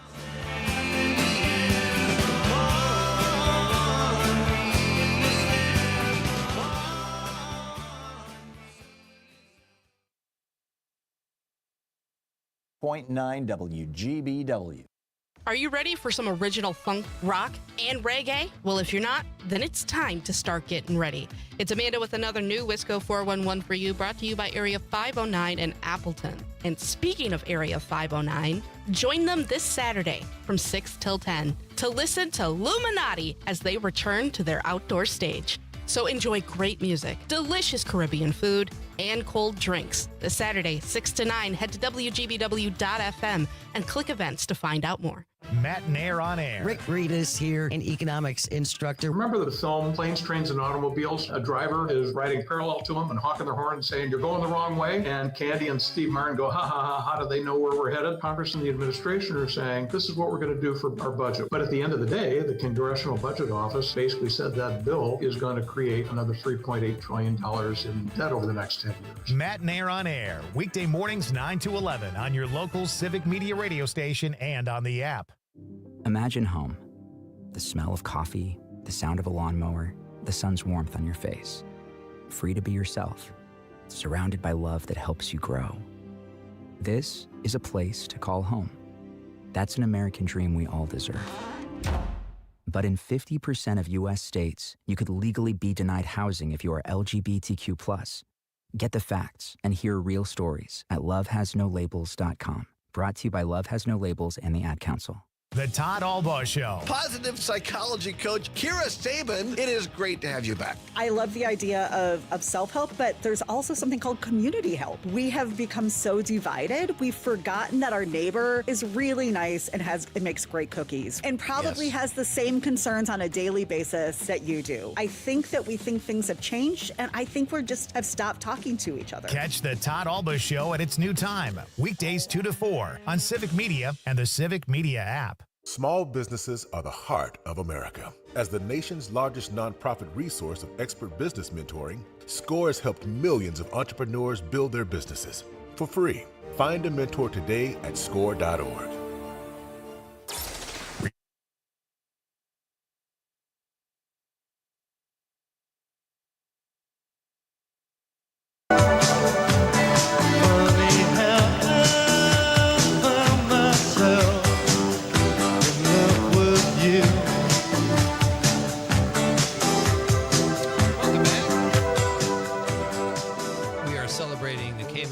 Tonight. It is Conrad Krieger's birthday. He turns the ripe old age of 26 years old, ladies and gentlemen. Our question of the night is, what should Conrad do to celebrate his birthday? Dave on the stream says, go out to Seagull Bar, start a fire, chillax.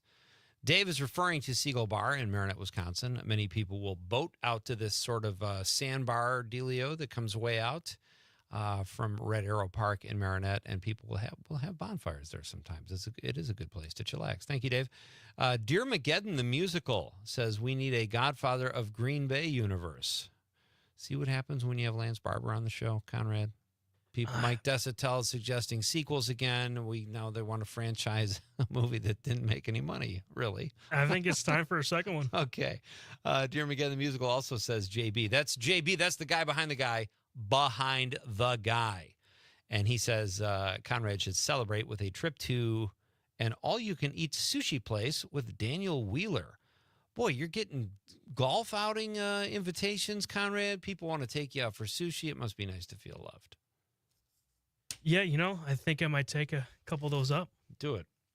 And if you don't like it, take a powder. All right. This is exciting, folks. We haven't had our next guest on. He's one of our best pals. We haven't had him on in a while. He just came off a huge vacation to the last frontier. We'll talk to him about that, too. But right now, it is my pleasure to welcome back to Night Light, showbiz renaissance man and founder of Wisconsinology.com. If you haven't seen it, you should. Frank Anderson joins us now on Night Light. Hey, buddy. Hey, Pete, you haven't made a movie in a while. Well, I know. You got a check for me? No, I know why. Why? Because you haven't. All movies come from good titles, and I've got one for you. Oh, please. Ready? Yeah. Big Trouble in Little Swamico. Part of that's already been too taken. Too obscure. And Frank, let me I'm guess. always too obscure. That would be a love letter to Swamico, right? Not Wisconsin. No. I like the title. Little bedroom community, some shenanigans. Oh, I know what happen. Conrad should do tonight. Oh, tell me, please. Conrad, I didn't know he was 26. Amazing. Yeah, he's much more mature. He seems so mature. Yeah, I agree. He should do what people who are in Green Bay have done for over a century to have a good time. What's that? Go to Appleton. That was a very subtle dig Hello. at one of your sister cities here in Northeast Wisconsin, Frank. Well, there is a lot of fun stuff to do in Appleton. You could get in some trouble in Appleton. Oh, you can get in a lot of trouble. Come on, America's drinkiest city. Let's go. That's right. There's some nefarious things happening in your fair city, Frank. So, hey, tell us, before we get into some topics I can't wait to discuss with you, how was Alaska? You were there for quite a while. Wait, is it your birthday, or was it your birthday a day or two ago? No, it was not. Okay, I saw on the Wisconsinology Facebook page, was it Wisconsinology's birthday? Might have been. Somebody said, know. Yeah, on June 8th, they said happy birthday. I was like, oh, okay. Oh, wow. I didn't want to miss out. Probably, I don't know. I mean, it's been around so long, I don't know anymore. Well, how was Alaska? I was there years and years ago to do stand-up. Oh, just okay? Well, it's so remote. Yeah. It's much more remote than anyone who has not been there knows or thinks or can even imagine. And yeah, it's fine. It was cold. What was your point in going there? Was it just an exploratory trip? I don't know. I've been asking myself that question ever since I got back. Was it literally landed and went, what the hell was that? Oh wow! Where in Alaska did you go? Was it just Anchorage or? Oh, I did a Juneau, Anchorage cruise down the coast. Okay. The usual, you know, the touristy stuff. I did all the touristy stuff, and those cruise ships to me are like a floating mausoleum. Oh my God! Anyway, it all ended up in I forgot the name of the place, some little Ketchikan or something like that. Okay. Yeah. And then they had this tourist show, featuring lumberjacks, right? Oh yeah. Lumberjacks. They're doing a show. It's Timber Sports, it's called. And, they cut the tree down, rappel down the tree, all that shit. And then they have a big, axe-wielding contest. And it was kind of fun. And they pitted each one against each other. One guy was from Michigan. One guy was from Vermont. And then they introduced this fellow as being from Alaska. I heard him speak, and I went, that guy's not from Alaska. Why was it turned out to be Turbo Tom Lancaster, the king of the lumberjacks from Hayward, Wisconsin. No way. That's right. That's so fun, and it's so typical that you're there because you tie everything in the history of the universe to Wisconsin. Well, it's true. I know, and that's so funny that this happened when you were there, and this guy was actually. Well, so why would he diss his hometown like that and not claim it? Well, he didn't do it.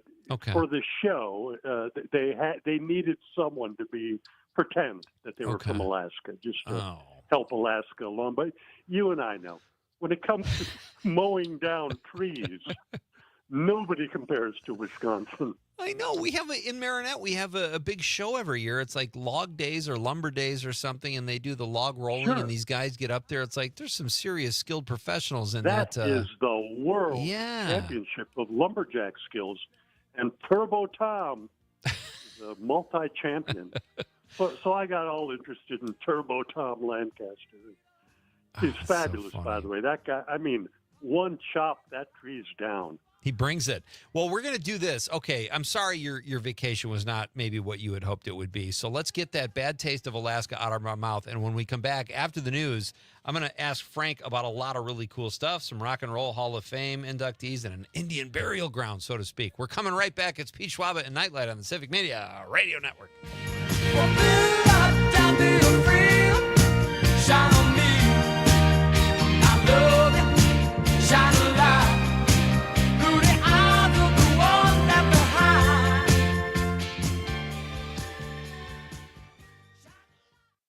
You're listening to the Talk of Green Bay, WGBW, home for Matinee on Air. Local radio for you and your community. It's Civic Media's mission with stations across Wisconsin. Find your favorites at civicmedia.us. ABC News, I'm Dave Packer. A federal judge temporarily denying California Governor Gavin Newsom's request to block President Trump from using National Guard and Marines to assist in immigration raids. The president deploying thousands of military personnel to respond to protests over ICE raids in Los Angeles. Danielle Kahl lives in the city. I'm not okay with this. I'm not okay with people getting taken from their jobs and being taken from when they're going into the federal building for their appointments. To do this the right way. And Trump doesn't seem to care. In Atlanta, hundreds of CDC officials walking off the job today protesting Secretary RFK Jr.'s decision to fire every independent member of the Vaccine Advisory Board. The American Medical Association says it intends to ask a Senate committee to investigate the dismissal. In Austria, 10 people killed when a former student opened fire at a high school in Graz, the nation's second largest city. The alleged shooter also dead. No information on a motive. This is ABC News. The Brewers try to rebound. Hi, I'm Mike Clemens with sports. Baseball tonight at AmFam Field, where the Brewers host the Braves in Game 2 of their series. Quinn Priester on the mound for Milwaukee against the Braves right-hander Grant Holmes. The Brewers losing last night 7-1. The team making some roster moves today, sending reliever Grant Anderson down to Nashville and recalling right-hand pitcher Easton McGee. NFL, Packers minicamp underway. I asked GM Brian Gutekunst, why couldn't they hang on to defensive back Jair Alexander when they still have $46 million left under the salary cap? I think, over the last 4 years, there's been a lot of games missed. I just think for what that amount of money is, I think that's a lot to pay for a guy who hasn't been able to get out on the field. Like, it's not his fault, just something that kind of transpired. We're looking for something different. Today, the Packers moved Bo Melton from wide receiver to defensive back. Again, his play on special teams, it's just you don't have too many wideouts in this league that are as effective as he is on teams. That's Packers head coach Matt LaFleur with Sports on Mike Clemens. On your entertainment beat, I'm Pete Schwaba. Lilo & Stitch is still the box office champ. The biggest hit of the summer so far pulled in $32 million last weekend and is now pushing $800 million globally at the box office. The film is showing some great gams with only a 50% drop despite being in its third week of release. The number 2 spot goes to From the World of John Wick, Ballerino, which brought in a less than expected $26 million in its opening weekend and $51 million globally. The 8th installment of Mission Impossible saw only a 45% drop in its third week of release. Final Reckoning is currently at $450 million globally. Karate Kid Legends brought in $8.5 million to come in 4th place, and gruesome horror film Final Destination Bloodlines continues to show incredible staying power by coming in 5th place and pulling in $6.5 million in its 4th week. The film has now pulled in $250 million worldwide. For more showbiz fun, tune into Nightlight with me, Pete Schwaba, weeknights from 6 to 8 p.m. on the Civic Media Radio Network. Your news, conversations, and a whole lot of fun. It's all on your local Civic Media radio station or the Civic Media app. I'm meteorologist Mace Michaels. Partly cloudy and milder tonight with a low in the upper 50s. For Wednesday, increasing clouds, chance of showers in the afternoon and evening. High upper 70s to 80. Shower chances continue on Thursday, with more clouds, cooler highs in the low 70s. Currently at 64 degrees. Carmelo Anthony for the Bail Project. Bad news, you've been arrested. Good news, you're innocent until proven guilty. If you can pay your bail, good news, you go home to wait your trial. If you can't, sorry, you go to jail to wait. But sure, you still presumed innocent. But since you can't afford bail, you've lost your freedom. That's not right. And that's why the Bail Project helps those who can't afford it while fighting to end cash bail. Because freedom should be free. Brought to you by the Ad Council. Mino and the Mayor. DeLorean Walls in the house. Y'all have been such a powerful platform for so many, including myself, that's bringing so much awareness. And just because the last couple of times I've been on the show, so many people have been asking, how can we help serve? And if we can get that normal, our community is going to flourish even further. Mino and the Mayor, weekday mornings 6 till 9 on 97.9 WGBW and 98.3 and 96.5 WISS and the Civic Media app. Jane Matnair and Greg Bach. Coming up on the show, it's a new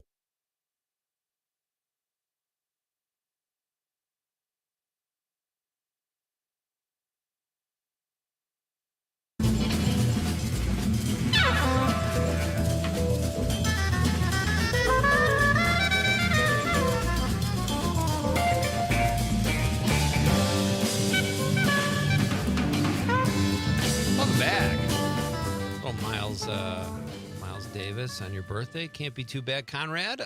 It is Conrad's birthday. I am Pete Schwaba. This is Nightlight. Our question of the night was what should Conrad do to celebrate his birthday? And we've gotten quite a lot of different suggestions. Jim from Brookfield, he's in the 262. He says, happy birthday, Conrad. When I hit 60, I told my wife that I wanted to get on my bike and ride 60 miles. So after having some fun tonight, get on a bike tomorrow morning, Conrad, and bike 26 miles. That sounds like a really awful birthday. If I can just weigh in, Conrad, it's your birthday. You do as you please. But tomorrow would be too late because it won't be my birthday anymore. That's true. Darn the luck. Yeah. Thank you, Jim, for the text. And kudos on 60 miles. That's incredible. I mean, I have a car, but if I didn't, I would be even more. No, that's fantastic, though. 60 miles at 60 years old. Very impressive. And thank you for the text. Frank Anderson is with us, folks. Our pal Frank Anderson. He's the founder of Wisconsinology.com. He is a writer, producer, editor, animator. He does it all. And he's made films, commercials, music. He plays with Butch Vig often and many bands. And Frank, we're going to have you back when Joey's song gets closer, because I know you're a big part of that. And that is an absolute bash every January in Madison. Yeah, you got to horn in on that. That's a pretty big to-do. Yeah. And it'd be a lot of fun if you were around. I think I'm going to try to make arrangements to do that. I love doing the show from Madison when I do it. And bring Conrad. I will. Conrad, how do you feel about that? We'll see what happens. Okay. Conrad calls his own shots now, Frank. I don't know if you do that. Hey, so I wanted to ask you, you're a music guy. You know probably more about music than anybody I know. This year's Rock and Roll Hall of Fame inductees, the first one you mentioned on your Facebook post was Chubby Checker and the Twist. And, at my age, Frank, the Twist was before I was even born, and it was one of these things that was just a phenomenon. For those of us who don't, and I don't even know how much of it you remember, but what was that like? And where was America at this time? Before my time. Okay. The 50s, right? No, it was 1960 to 62. Okay. Why was that such a, it's a cool dance. I get it, but where was America at that this is the thing? I'm going to give it to you. Yeah. Before the twist. Okay.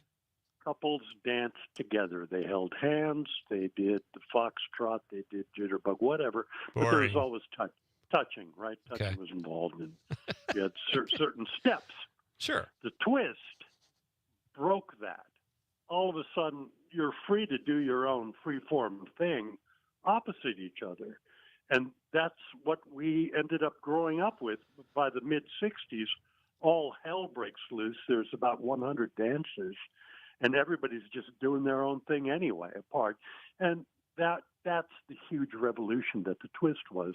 It was like a gentle first step towards the mayhem of the later 60s. But it was so huge. And the part I bring to it, I grew up in the Philippines. Yeah. It was insane over there. They literally ate up every new dance and music craze that came over from the USA. And it was on TV. It was everywhere. It was just astounding. So far more than any of the other inductees. By that reason, I believe Chubby Checker is the coolest of all. Yeah. Well, how did you feel about, pardon me, some of the other inductees? Warren Zevon, you made a quote you made a comment that his song "Werewolves of London." He did a song I loved called "Sentimental Hygiene." I don't know if you remember that, but that was I know that one. I had all his albums. He had one real good album, and he had he had some really nice songs on there. Yeah. But I don't think it's Rock and Roll Hall of Fame-y. Yeah. It is weird. Every year they come out, and I'm like, well, okay. But are they just trying to is it a tourism thing? They want more people to tour? No, it's a certain group of people who have foisted classic rock over our damn heads for the last 40 years. I mean, we can't escape that crap, Yeah. And, people will defend, my music was the best music.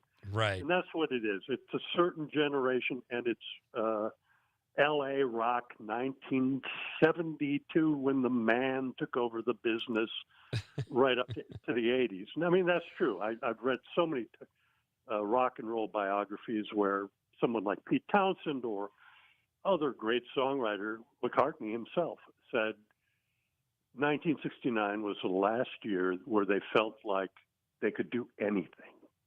Really? No rules, no nothing. Corporate America didn't know what to do with all this music. They were terrible at packaging it, and there was freedom. And then they, of course, they're going to take control again, and they did. And a prime example of that is the rock of the 70s, the Eagles, things like that. They're so corporate, so tightly controlled, and so carefully done. It's almost anti-rock and roll. Man, people have issues with the Eagles. I have to say I like the Eagles, but they've become kind of I know they made fun of them in the Big Lebowski, but I hear more often than not, I hear a lot of people say stuff like what you just said. If rock and roll hadn't become corporatized, whatever you want to call it, would the Eagles have had a different sound? I mean, they're still good musicians, and their music, they had some good songs. Yeah, but sure. I mean, they're very good at writing tuneful songs. We know every one of them. Yeah. We know it all. And I'm sure they would have been something, but the Eagles, more so than anything, they represent that careful control that happened. And it was careful, controlled, and it was completely directed from the top. And up, from that point till, the big stadium acts, a lot of kids today don't understand that those stadium acts couldn't draw anything by the late 70s. They were considered, they called them dinosaurs. You remember that. Yeah. Boy. And I remember going to Emerson, Lake and Palmer, and there was, room for 4,000 people in the Coliseum, and there were like 600 people there. My guest is Frank Anderson. Check out Wisconsinology.com or follow Wisconsinology.com on Facebook. Frank, it's funny you said you posted something today on Facebook, because I always go to the website. I look at your posts on Facebook, but not necessarily Wisconsinology's. So that's a great place to follow Wisconsinology as well on Facebook. So tell us, I really want to get to this. The Aztalan Indians, they were a branch of the Cahokia Indians outside of East St. Louis. You posted this great video from 1960, anthropologists from the Wisconsin Historical Society, and what you posted really grabbed me. You said it gets very morbid around 3 minutes and 50 seconds. Tell us why that is and what these archaeologists found. I thought it was really cool. Because they were cannibals. Yeah. They sacrificed the dead and they ate the dead. And kind of awesome. Yeah. And I years ago, I was involved in a show called Spirit the Seventh Fire, Peter Buffett's traveling show involving all the tribal nations. And it was the river dance of Native Americans. Good way to put it. Yeah. And I mistakenly told an Aztec who was in the helping out the show. I forgot what he was.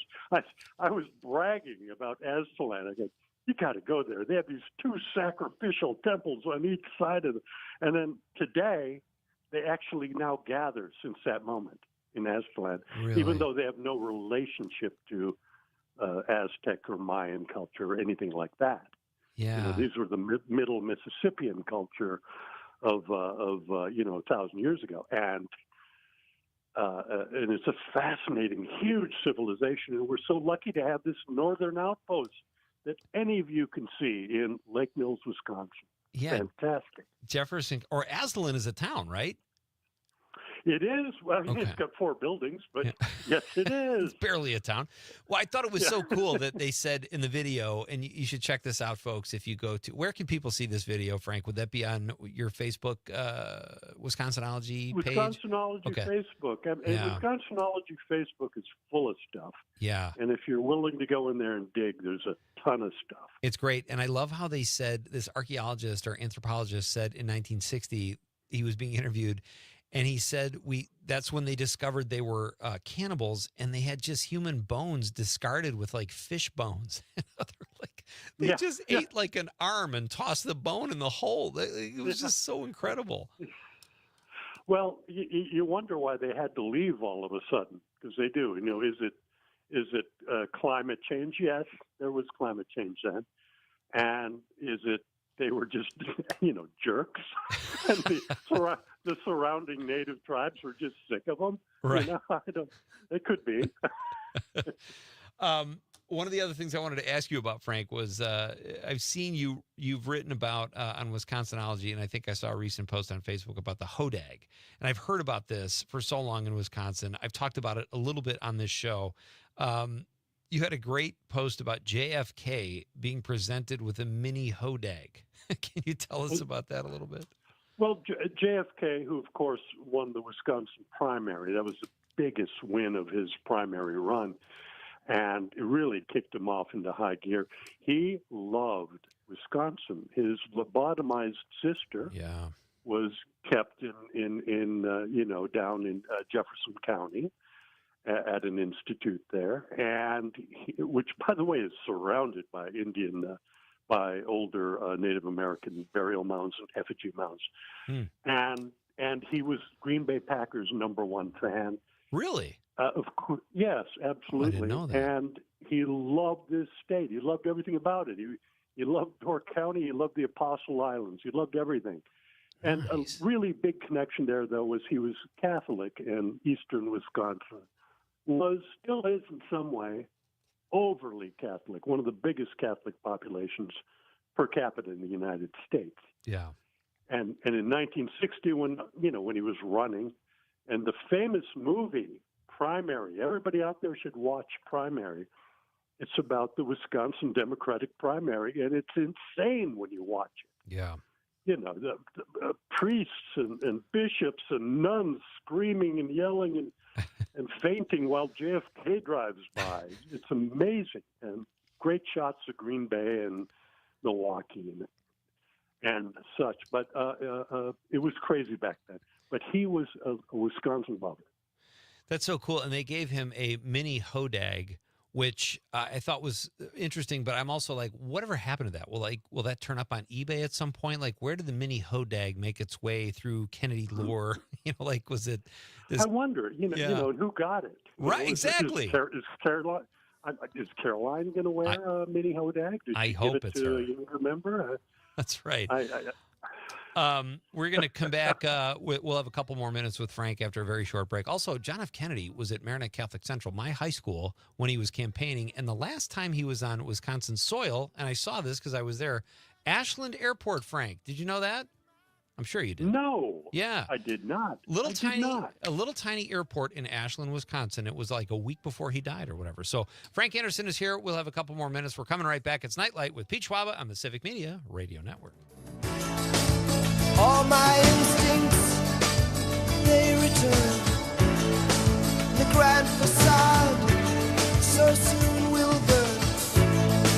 Without a noise, without my pride, I reach out from the inside.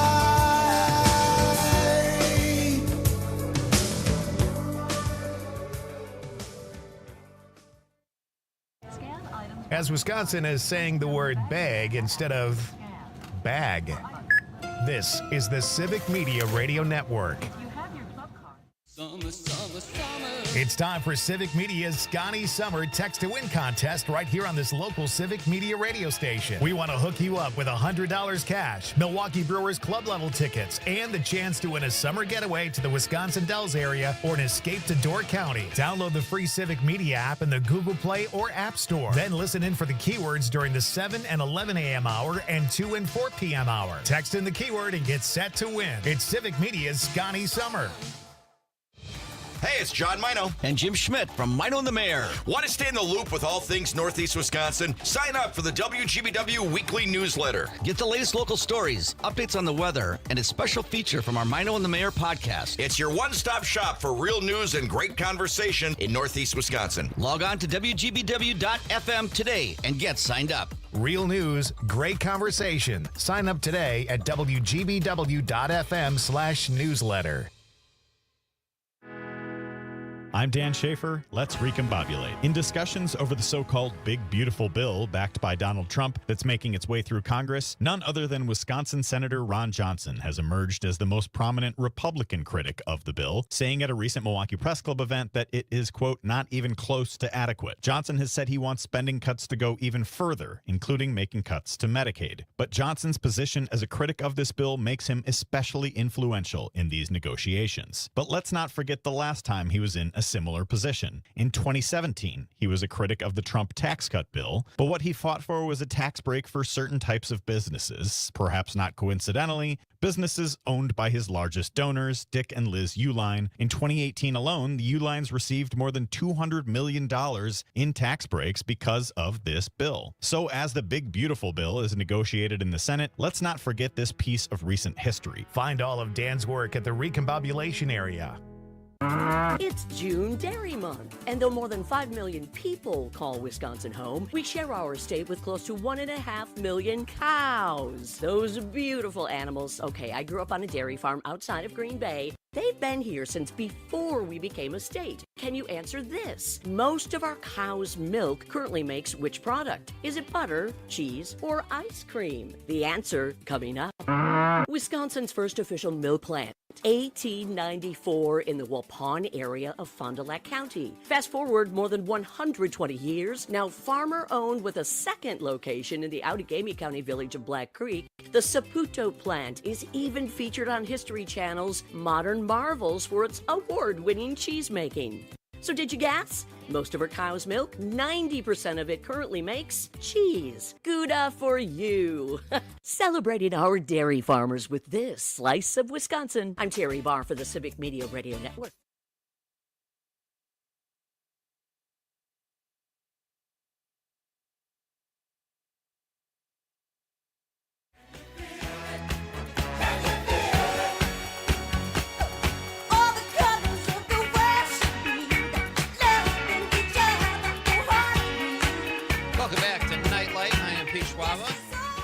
Thanks for being with me on this Tuesday night, a very special Tuesday night. Conrad Krieger's birthday. He turns 26, the big 2-6. And we wish him a great year and hopefully a great year at Nightlight. So I'm saying that like you're not even here, Conrad. I'm here. I know you are. No, I did take a powder for a little bit. Okay. Everyone's got to check out for a little bit. Hey, tomorrow night on the show, Rich Tallarico will be here. Rich is a Key and Peele writer. He wrote the famous Substitute Teacher sketch. Rich also connected me with someone who's going to talk about new Sydney Sweeney products that are coming. Not just her bathwater soap. She's got other stuff lined up, too. So we'll talk about that, and then we'll talk with Rich right after that. And then Christina Laurie from Up North News will be here. Christina was on the show a couple months ago, and she's great fun, too, and has great Wisconsin facts. And I'm sure our current guest, Frank Anderson, is aware of the work Christina does. Have you heard of the Up North News, Frank? I sure have. I've shared the Facebook feed many times. Yeah, they have great stories. I love. You guys are a great combination with that too. So we have a couple more minutes, Frank. What? Let's do this. Do you want to talk about the Ringling Brothers' wives? I didn't really have a chance to look too much at that, but you seem kind of excited about that post. Is there interesting or new information there we need to know? Nah, not really. Okay. All right, good talking to you. Or we could talk about Sylvester Stewart, who just passed away. Sly Stone. Were you a fan? Isn't that amazing? Yeah. What did you see the documentary, Frank, on him? I think it was on Hulu called Sly Lives. I'm Man, that was fun. fascinated by Sylvester Stewart. Me too. And he produced such great singles before Sly and the Family Stone. The Bo Brummels had 2 hit songs. He produced them. He made the kick drum louder and gave more emphasis on the drums when he was mixing them. And you could always tell when he was producing, there was a spark to the music. Yeah. It's too bad I don't know. He had the addiction's a terrible disease. Yeah. He was, and I think in that documentary, I was fascinated that they figured out, they did a real deep dive into one of his songs and found out that Janet Jackson and the producers took it for Rhythm Nation. It was like 3 or 4 beats. But like, I loved how they talked about all of the artists he influenced, like such a punk pioneer, and the Red Hot Chili Peppers and Stevie Wonder and Prince. Like, I think more people should see that documentary because I always liked his music. I didn't know half of what I knew before I saw that documentary. Yeah, and it makes it all even more tragic when you realize how far ahead of his time he was. Absolutely. Easily 20 years ahead of his time. Yeah, for sure. And spinning tunes in San Francisco at like 15, like he was like a prodigy in so many ways. It was a really cool story. He was a prodigy, completely. Frank, you're a prodigy. And it is an absolute pleasure. Oh, you might not be. I don't know if you're a prodigy, Frank. I think you are at the steel guitar, maybe, or the slide guitar. What's that instrument technically called? Pedal steel guitar. Pedal steel guitar. But you Yeah, are. I was when I was 13. That's amazing. And you're an actual showbiz renaissance man. All the hats you've worn. I assume you appreciate that about yourself, but I think it's pretty amazing. I haven't met too many people like you. Yeah. That's all right. I'm a pretty special guy, Pete. Yeah, I'll tip it a hat. Hey, this is always fun, buddy. Thank you so much, and glad you're home safely from horrible Alaska. And let's do this again. Cruise ship. Yeah. All right, Frank. Have a great night. Thank you, sir. Thanks for having me. Always. That's Frank Anderson. Check out wisconsinology.com or follow Wisconsinology on Facebook. So many fun stuff. So many fun things that Frank posts, sometimes daily. He does great work there. So, Conrad, overall, how would you say your birthday has been when it comes to a nightlight perspective? Well, sadly, Steady Eddie hasn't texted in yet. Oh, he's going to pay for that. And I was hoping for a nice poem for my birthday from him. He's running out of time. Because Steady Eddie, he does not text in a couple words. We have to have enough time to read Steady Eddie's We have posts. to have a whole segment. Exactly. But we did hear from Ross from Crawford County. He's in the 608. He says, happy 26th, Conrad. Short and sweet. I love that. Yeah, it's thank nice you. to be wished happy birthday. That's so much fun. So you're just going to go home and chill. That's what I'm hearing from you. Yeah, I'm going to, I'm going to go to the grocery store after this real quick, grab some chicken breasts, and then cook them.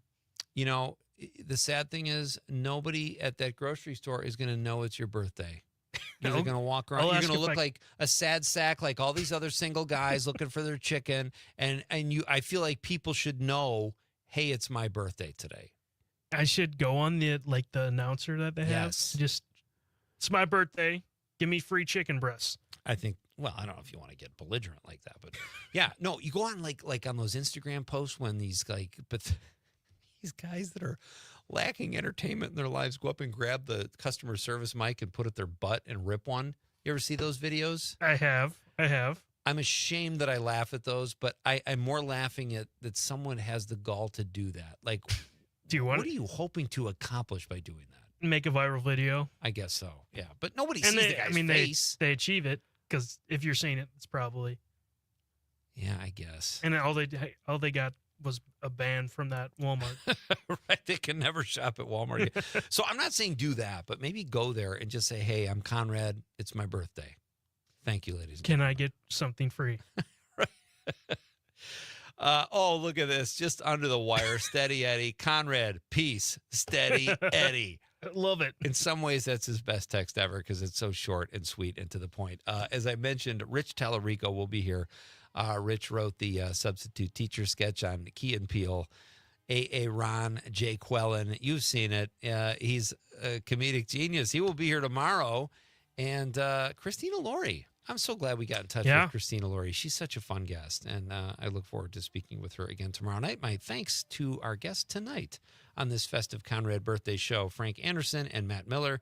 Thank you for all your text and birthday wishes on behalf of the lovable producer, Conrad. Hope everyone has a great night. We'll be back tomorrow night to do it all over. Good night, Wisconsin.